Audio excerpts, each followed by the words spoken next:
G'day and welcome back to Fix It Fingers. This week I've been making a whole bunch of these little French cleat tool holders for my tool cabinet that I completed last week. But I'm not doing a video on those because quite frankly they're very unique to my circumstance and everyone will make them slightly differently. However, it has prompted me to take a closer look at one of my fairly recent tools, my lovely Makita brad nailer. This is the DFN 350, he says, reading off the back of the tool.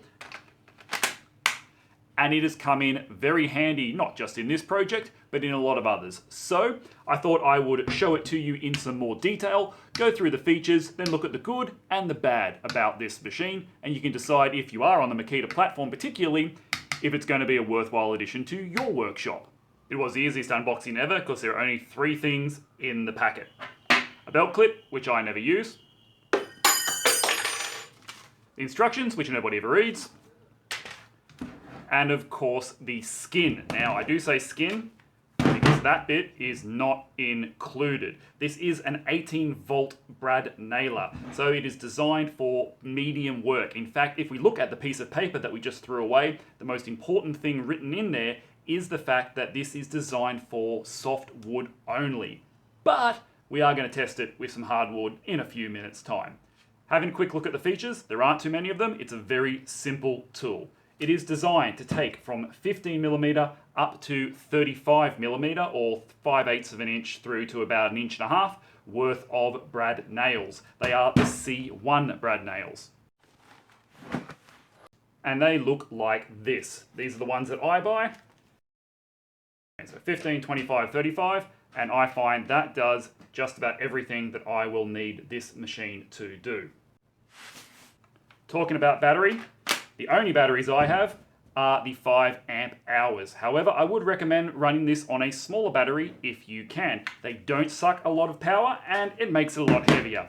The weight of the tool is about 2 kilos for the skin only, so it's about 2.2.5, 2.3 with one of those. If you've had a 3 amp hour or 2 amp hour on there, it'd make it a bit more comfortable and a little bit more balanced. It is fairly bottom heavy when you've got the big 5 amp hour in there. While I've still got the battery in, one nice little thing on the front is an LED. I don't know when that comes in terribly useful because I'm never shooting to a mark with this thing. I'm always just plugging in brads fairly randomly. It does have a trigger lock so that you cannot pull the trigger when that is depressed as a nice little safety mechanism. However, even when it is in the correct place and you have the battery in, that will still not fire unless you've got pressure against the front. The trigger itself has a nice spring in it, feels very solid. I do like that. The reload mechanism is also equally a beautiful little trigger on the bottom here. Out she comes. Take out one size, grab a new lot, pop them in, and do the very satisfying thunk to get it back in there. You're locked in and ready to go. I've not had this jam on me once in 6 months. No, I cannot think of a single time. So it's pretty robust in terms of its loading operation. It will, of course, only fire brads. There are other models which have staples and other such functions too. And it should be pointed out that with the brad nailer, you are just looking at small gauge. They're 18 gauge nails. These are not designed to do any real heavy work. It is not a framing gun. Literally, about the only other feature on this machine is the depth adjustment here. When we start firing some brads, we'll look at exactly how that works and what it does. There is no bump fire on this. You must depress the trigger every single time you want to shoot something in. So what should we be using this tool for? It's definitely not for framing, as we said. It's also referred to as a trim nailer or a finishing nailer, and that should give you a bit of an indication. The perfect function for this device is trim, although missing that bump, a tradie may not really want it because it's going to be that tiny bit slower on the trigger pull. Bang, bang, bang, so on and so forth, putting in small bits of trim around your furniture, skirting boards. The other thing I mainly use this in the workshop for is portable clamping. Whenever I'm making something that I have to apply some glue to and I can't or don't want to put a screw in it to hold it there as well, this is what I'm using to clamp the bits of wood together until the glue dries. It is so handy and so much cheaper than screws. it finds a lot of uses in jigs and other workshop type projects if it's not being used for its intended function. Okay, let's grab a whole bunch of different types of wooden material and see what this can and cannot get through. Safety first, ear defenders and eye protection on when using your brad nailer.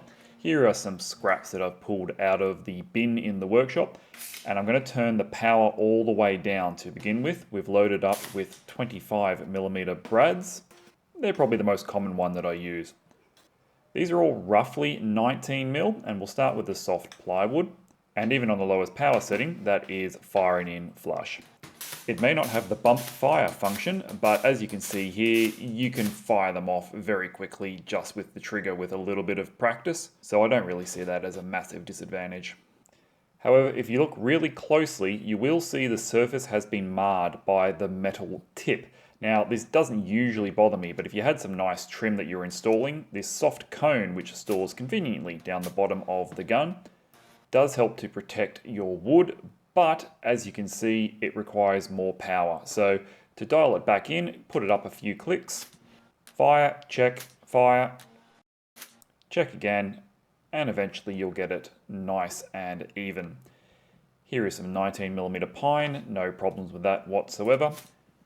18mm MDF, straight through. Now this one's important. It's Meranti or Queensland maple, and here on the east coast of Australia, it is very common from the big box shop to have trim and moulding made out of it. Tassie oak or Vic ash is not a terribly hard hardwood, and the nailer goes through it absolutely no problems. Another common moulding material. Now we're going to start challenging it with some Merbo decking. And we are still flush, and remember, we're only about half power here. Spotted gum decking is notoriously tough and nasty, and the half power is no longer working. We can see they are protruding, so let's crank it all the way up and see if we can get these nails to embed properly. And even here, not really. That is full ball, it will not go up any higher, and the nails are still not seating all the way. So spotted gum has defeated it. And this is a chunk of red gum, which is the hardest thing I have in my workshop. An incredibly tough wood. And once again, the 25mm nails will not go all the way to the surface. But luckily, they're in far enough. A few taps would put them down if you so chose. But it's really not designed for this super tough Australian wood. Here's the real test. 35mm nails, the largest the device can take, and as you saw, the 25s barely went in, and they're a centimetre above the surface. There's no hope of that going into the red gum. We'll step backwards now through the hardness of wood. There's the spotted gum. There's the Merbo. And again, none of them are going through just yet, but we're getting closer. The Vic ash, and we have pretty much a win. They're just under the surface. Importantly, the Meranti. Funnily enough, the MDF didn't work terribly well. But back with 19mm pine, and they're going below the surface. So there we have some lovely little tests, and rather conveniently, the visible gauge here that shows you how many nails are left is pretty much telling me this is about dry. Let's see what happens when we run out.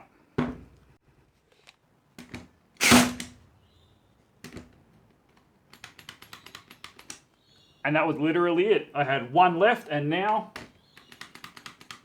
there is a dry fire protect on there so that you can't pull the trigger and fire off without any nails in there. Until you're good to go again.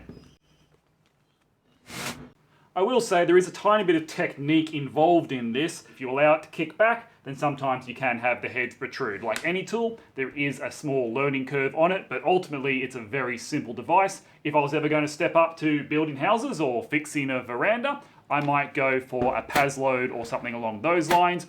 This thing isn't designed to match that sort of power. They are incredibly convenient. Having the battery, not having to have a compressor, and not having to be recharging fuel cells and cleaning filters and all the things you need to do with a proper gas gun, I like the electric model. If you are just into general everyday making and woodworking, you could go a lot worse than picking yourself up one of these or a similar electric 18-volt brad nailer.